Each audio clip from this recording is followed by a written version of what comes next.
यस्तो खुसी लाग्यो मकन मेरा दाजुभाइ दिदीबहिनी सबै आइगा छन् ज्या स्वच्छ सफा रहन भनिकन कति खुसी छन् आमा बुवा यतामा दियो मरा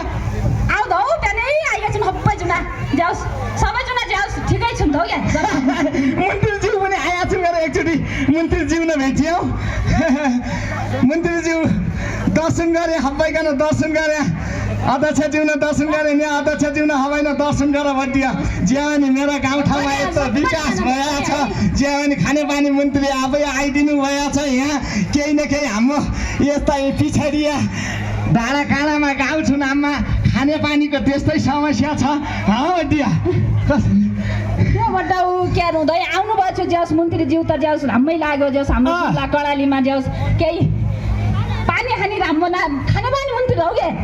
खानेपानी मन्त्री प्रदीप यादव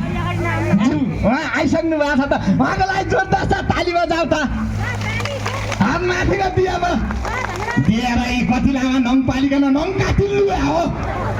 यही नङले गर्दाखेरि त बिरामी हुना नि त ए बड्डाउ क्या आज म कन बिहान त क्या भान्ता भयो त हो क्या पेट पनि सिद्धि घाडामा गुडम गरेछ दुईचोटि उ भाइ यहाँ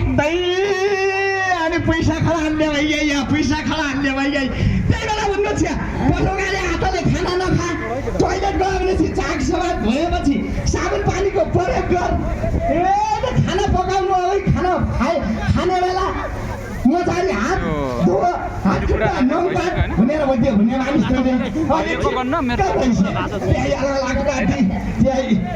हो त्यही कथा अक्काले सिकाउनु सफा मान्न आफू जुन कलु धुनाउ त बाहिर रसी खाइन आउला त्यही हातले भात खाइलान् फोड गर्ने त तुमी छौ घर बुढो न हात धुने न मुख धुने हिउँदाभरि नयानु नि बड्डाले देशी सरकार त नाना त अहिले तातपानीको व्यवस्था गर्न अब क्या बट्यो इज्जत हाल्ने होइन अब त हाम्रो यत्रो टोल सुधार सरसफाइ टोल सुधार आज घोषणा हुँदैछ जनता सारा खुसी छन् घर घर टोइलेट छ घर घर धारा छ सबैले नाना दुना मजाले पाउने छन् अब किन फोहोरी हुन म पो किन फोहोरी हुन तँ पो किन फोहोरी हुने बढी अब त आँट गर्नुपर्छ हामीले छोराछोरी न फेरि अनि सफा टोइलेट गरिरहेको छु फेरि जथाभावी हग्न लागेन ढोकाबाट भित्तामा गुगन नलालिस् तँ निकी नै ठुलो भाइ त टोइलेट के धारो जोडो भने झोड्डाउ तिमी पानी नापा बोक्नु पर्दो कहाँ त हुन्छ त अनि गरी कुरा अनि नापा जोड्नु पर्छ सर धारै भित्र राखेको छ यही घर घर सुसा कार्यक्रमले कस्तो हेरेको छ ठाउँ ठाउँमा सुसा नआइदियो अहिले अहिले हाम्रा न धारा न टोइलेट हुने थियो अनि हिमा गाउँपालिका अध्यक्षको पहलमा सुसाको कार्यक्रमले कत्रो हुएको छ ए ताली छुट्दैन के उहाँहरूको लागि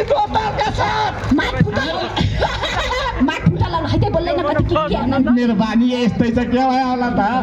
हस्तै बोल्यो भने यत्रो आवाज आइजान्छ त सुसा कार्यक्रम र जस हिमा गाउँपालिका अध्यक्षले अब केही हाम्रो गाउँतिर नाना धारा र पानीको व्यवस्था भयो धौगे बड्डाउ अब कहाँ भएछ त गाउँतिर के नापा दुःख छ खुच्या छ हुई खोलो खिन्डो छ खोलाउनु जति जतिको त पानी छ खेती भयो सिँचाइ गर्ने पानी नै आकाशबाट आइदिएन भने त्यस्तै समस्या छ टोइलेट गऱ्यो भने एक चिम्चा पानीले काउने हात धुनु काउने पखाल्नु त्यो अनि त्यही रिङ्टा राङ्टी देखिने भयो झिँगा भन्किने भयो केही आई खानाउने बस्ने भयो हजुर हामीलाई साह्रै समस्या छ माथि ताइ छ मेरो गाउँ अब क्या मन्त्रीजी आउनु भएको छ खानेपानी मन्त्री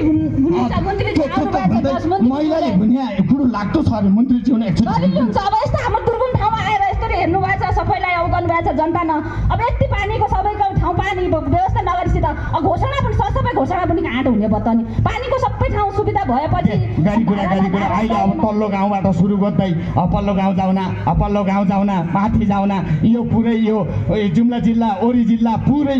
तिनैवटा नगरपालिका गाउँपालिकामा सफा सुग्घर होला त्यही त सिका गर्दै हुने त हो त भटियो त्यही गाउँ गरे मुख्य नगर्ने हुनेनन् ताका जनता कसिएनन् भोलि माग गरेनन् आफू पनि घर घर टोइलेट बनाएनन् धारा बनाएनन् हो सबैको दोष चार आउने त हो त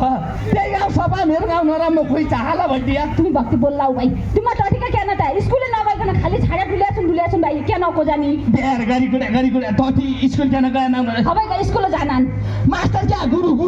अहिले क्या चित्त बुझिनु छ सरकारदेखि माथि आन्दोलन नाइनेर टिकटक बनाउने यसै गर्छन् टटी ने कैसा भयो भने बोर्डिङ स्कुल त्यही मोन त्यो उनी तान्न लाया देखो के मास्टर र छोराछोरी हो बढियो अतै मास्टर र ठुल्ठुली या छोरछोरी सारा बोर्डिङ हाल्दिनखेरि माथि मास्टर जति नाचे पनि भयो आमा टोटी बोर्डिङमा छुन् ताली सिट्दैन क्या यति ठाउँमा कुरा गरे पनि क्या भयो अब त परबाट ताली आन हात लाउ पाए मलाई लागिरह है तुम्ही ना पण भुन्या तू हेमाले अहिले हप्पा आमा छोराछोरी बोर्डिङ हालिलो तुम्ही काय सरकारी स्कुल पढाउने हो जान सिकाइन रुपियाँ फाल्ला म धौलो पैसा कहाँबाट पाउँदै चाचा पापा छोराछोरी भया आउने बोर्डिङ हाल्ने चाहिँ अब दियो आमा सरकारले दिया अनुदानमा सरकारले दिया भत्तामा मजारी आमा स्कुलमा पढानन् अहिलेका डाक्टर पाइलट पहिले सरकारी स्कुलबाट त भयो नि त बढियो बोर्डिङ स्कुलबाट भयो नि त ठुल्ठुला मान्छे क्या पहिला क्या बोर्डिङ स्कुलबाट मात्रै भयो सरकारी स्कुल अहिले सरकारी स्कुलमा हेलागतान ए सरकारी स्कुल हाम्रो चलाउने हुने बढियो म त नन्टे 8 ताला हाम्रो स्कुल हाल्ने हो मास्टर नआइ सुकले मती केही नै त्यही अक्का कुरा सिकेका छन् कहीँ गाउँ खाली डुलिया छन् केही छैन त्यो खालि पैसा तिमी खाना बाटो भए तपाईँको त हामीले कस्तो चिन्ता छ पैसा कहाँबाट ल्याउने छोराछोरी गहरी पढाउने अरूका जस्तो देखासी तिमी आउन झिमिक्क लाउने फुली लाउने पनि ल्याइदियो त अहिले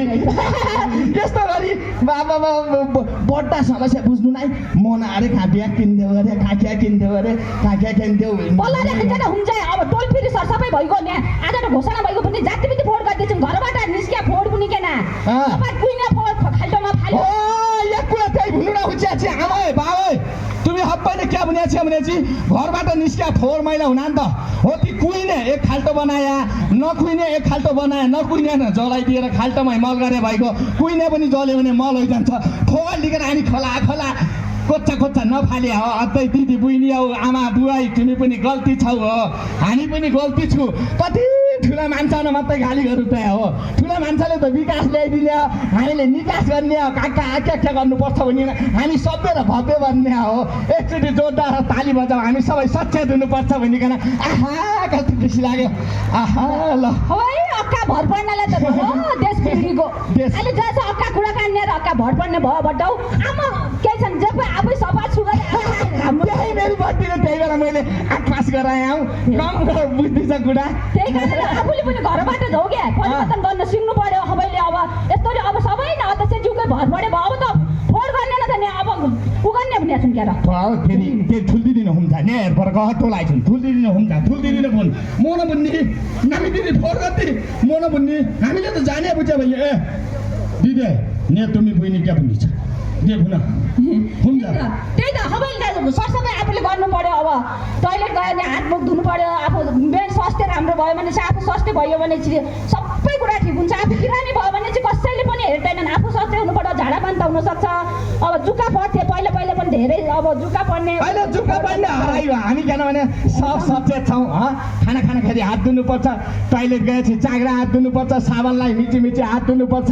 रोगी हुँदैन निरोगी हुने हामी सबै थाहा छ हामीले यो पनि पालना गर्नुपर्छ र हामीलाई आवश्यकता सबै अध्यक्षज्यू हुनुहुन्छ मन्त्रीज्यू हुनुहुन्छ हामीलाई घर धारा र टोइलेट अझै नपुगेका ठाउँमा उपलब्ध गराउने प्रतिबद्धता उहाँहरूको छँदैछ त्यसको लागि उहाँलाई जोरदार छ ताली बजाइदिनु हुन म विनम्र अनुरोध गर्दछु भन्दै